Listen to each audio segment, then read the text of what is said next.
Les damos la bienvenida a esta tercera edición de el foro de Detonando, Potencial, energía eólica, costa afuera y el desarrollo de industrias verdes. Mi nombre es Dafne Zul, yo trabajo para la Embajada Británica en México en la sección comercial y aquí con mi equipo estamos trabajando en colaboración con Fidesur para traerles este foro y este espacio de expertos en energía eólica. Y pues bueno, quisiéramos empezar oficialmente el programa. Quisiera presentar a nuestra colega Jessie McDougall. Ella es la representante de UK Export Finance, que nos va a platicar en un momento qué es UK Export Finance y cómo es que están relacionados con el sector de comercio y cómo ayudar a el comercio entre Reino Unido y otros países. Sin más, presento a Jessie McDougall para que nos cuente un poco más de lo que es UK Export Finance y cómo esto se relaciona con el desarrollo de proyectos de energía en el mundo. Bienvenida, Jessie. Thank you, Daphne. I hope everybody doesn't mind. I'm going to proceed in English just because my Spanish is not quite good enough. Apologies. As Daphne kindly introduced me, I represent UK Export Finance, which is the British government's export credit agency. And I do have some slides. I'm wondering if Daphne could help me share those. But I can talk through anyway while we wait for those slides to launch. So I work for UK Export Finance. This is the UK government's export credit agency. We have been around for 105 years, and what we do is solely provide financing. We provide financing to all sorts of projects around the world, but one of the big areas that we have been supporting for the past several years is in the area of offshore wind. And so I was delighted to be invited by Daphne and her team to discuss how our government agency has been supporting major offshore wind projects globally and walk through how we work and hopefully be a point of contact for you in the future if you are looking at developing offshore wind projects and looking at financing solutions and UK solutions into future projects in Mexico. So just a little bit of background on the next slide about who we are. We are a government department in the UK, and what we do is we provide financing to all sizes of businesses and projects where there is some UK nexus, UK cost content inside those projects. And so we support other sectors as well, of course, aside from renewable energy. But in the last several years, renewable energy has been a very big emphasis for the UK government and for my agency, UKEF. So on the next slide, I talk a little bit about what we've done globally in the last fiscal year, which is we supported about $10 billion US of projects globally.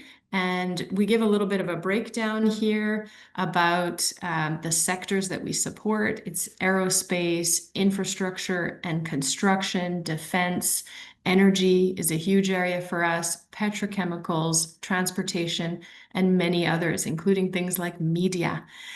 So it's a really diverse set of sectors that we support. But given the UK government social policy over the past two administrations, there's a heavy emphasis on trying to help support the green transition. And that, of course, includes offshore wind and renewable energy. And a few of the things I think that are worth highlighting about our financing support for these projects is we provide low cost, very long dated loans. And so, maybe 5 years ago, a lot of the capital markets didn't really care about tenors because even in Mexico and in the United States, everybody felt they could just refinance everything in the zero interest rate environment we were in for such a long period of time. But what we're seeing in the current environment is that people are starting to notice that there are refinancing risks. There is sometimes an uncomfortable term structure for interest rates. And so longer dated loans being offered by agencies like us is starting to come into a more attractive space for major infrastructure projects like offshore wind. So if I go to the next slide, we give a little bit of a technical graph of describing how and why UKEF loans are a little bit cheaper than commercial financing, which I think is a key aspect. When you're looking at commercial finance or you're looking at export credit agencies, which is what we are, what I represent, what happens is the UK sovereign government is stepping in and providing a credit enhancement into the debt financing for these major projects. And that's providing, it basically makes the loans cheaper for the borrowers who are operating these, developing these major projects like offshore wind.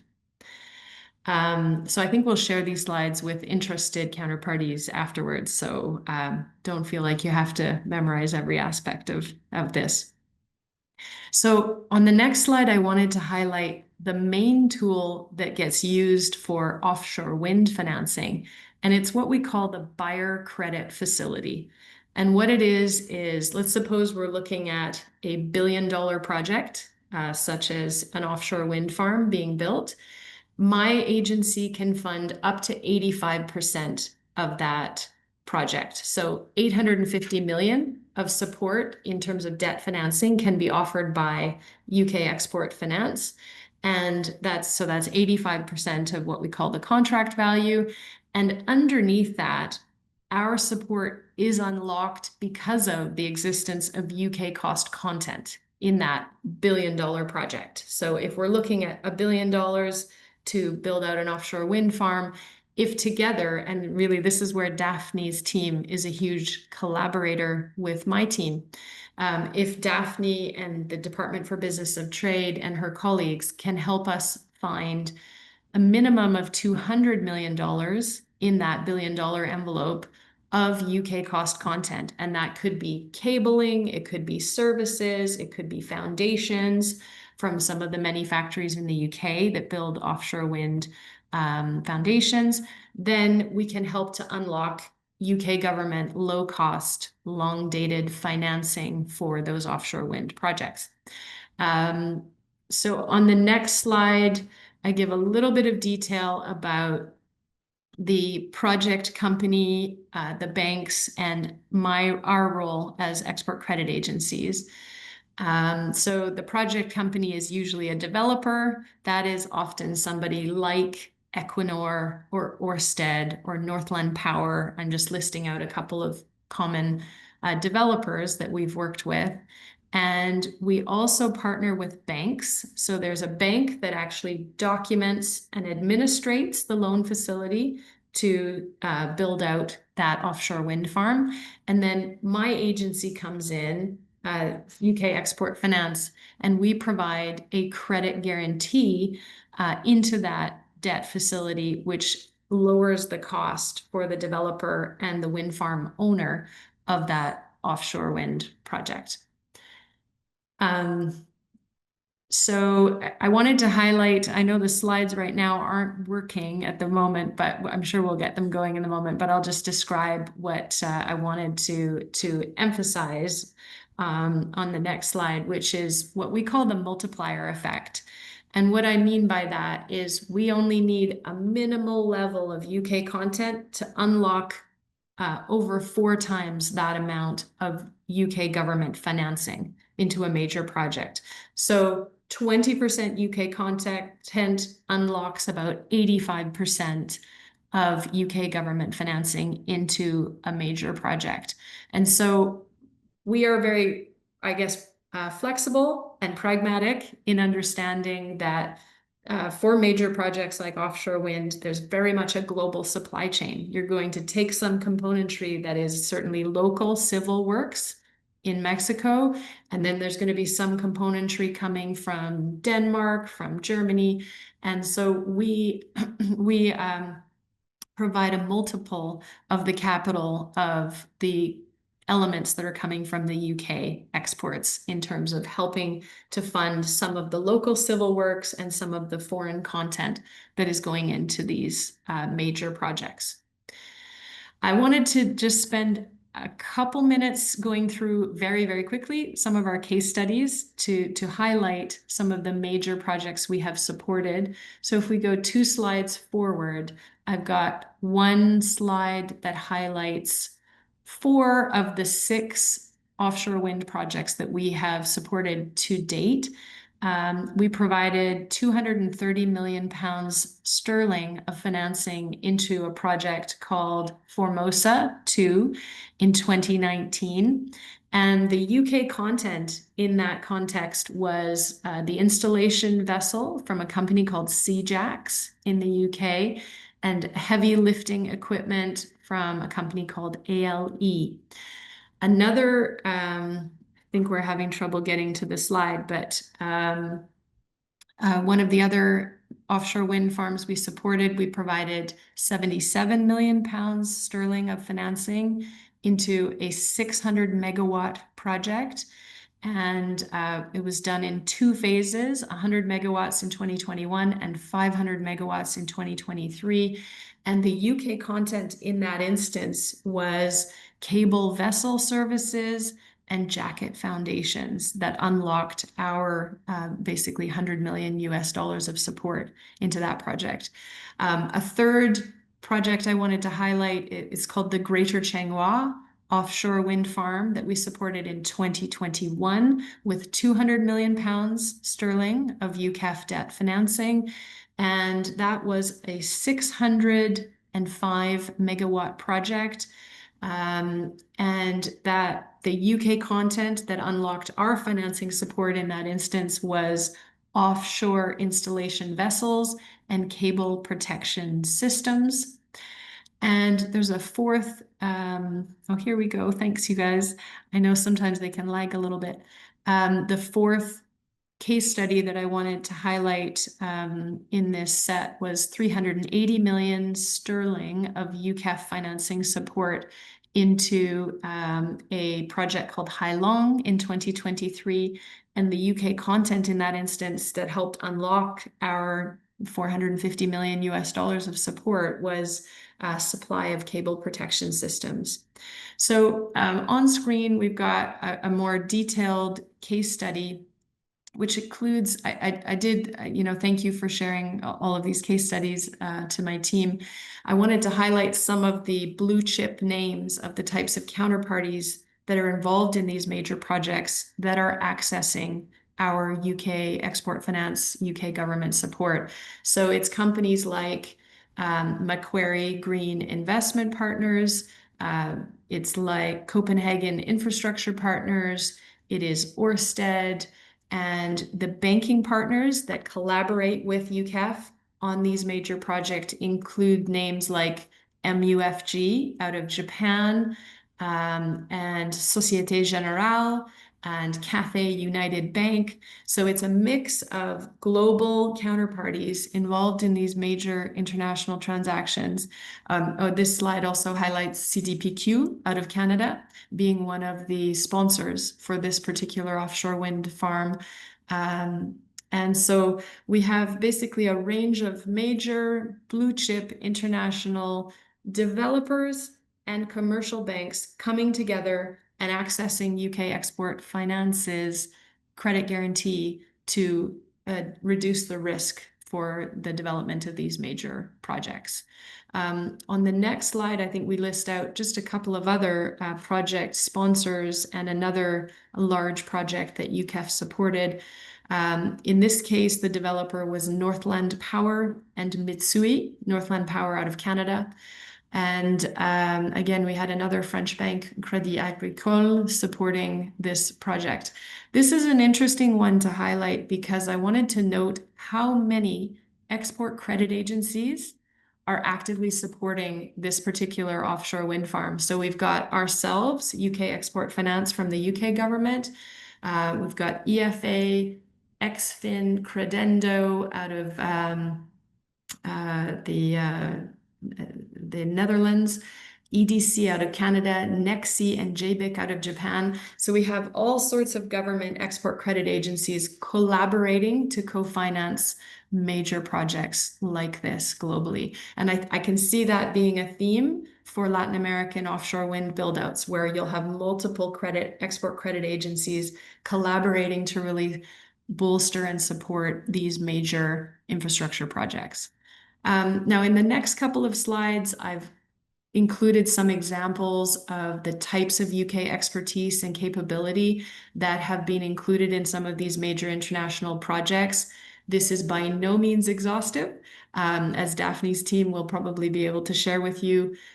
We have many, many highly capable, highly experienced UK companies who are offering these services and components into global transactions. And Daphne, of course, would be able to help augment the list that is relevant for local developments in the south and southeast of Mexico. We also have something that we call a supplier fair offered by UK Export Finance. And that's where, let's suppose you're looking at building out a major offshore wind farm in the south or southeast of Mexico, and you haven't yet identified the content and therefore determined how you're maybe going to finance that project. We can host what we call a supplier fair, where we match up a developer with the remaining procurement needs inside their offshore wind farm plan, and that can help unlock more UK government financing into those projects. So it's kind of like a speed dating event that we host, where we connect you with relevant suppliers to help finish up a project. Now, I missed a comment in the chat, which was, can UKEF also participate with equity in local or British partnerships that invest in the development of a regional supply chain? So UKEF doesn't actually provide equity. We only do debt financing, but we do finance both. Sometimes the UK side, the UK companies, that's a separate suite of products that we support. And we also support the international developers who are financing the physical build out. So Octavio, I'd be happy to circle back with you if you're interested in learning about the two different suites, but it's always debt financing in our example. So to wrap up, I just wanted to mention that of course, we support a lot of offshore wind, but we also support other major civil infrastructure projects like high-speed rail and even a theme park in Saudi Arabia, just to show a little bit of our range, and that these are major projects. You know, in the instance of the high-speed rail project, it was over 2.3 billion US dollars of UKEF debt financing into that rail project. And, you know, a multi-year build, very complex project, much like the offshore wind space. So in summary, UKEF provides long-dated financing, a credit enhancement from the UK sovereign government. We do finance in many cases in local currencies, and we have in fact financed projects in Mexican pesos. We have international global banking relationships who are our partners in fulfilling and executing these projects. A large chunk of local Mexican content gets financed within our envelope of financing support. And of course, we collaborate very closely with Daphne's team and DBT and the diplomatic teams at the UK Embassy.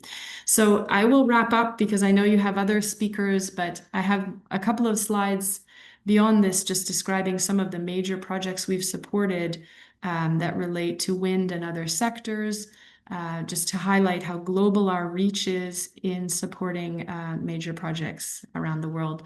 And then my contact details are on the very final slide, but Daphne can also link us up.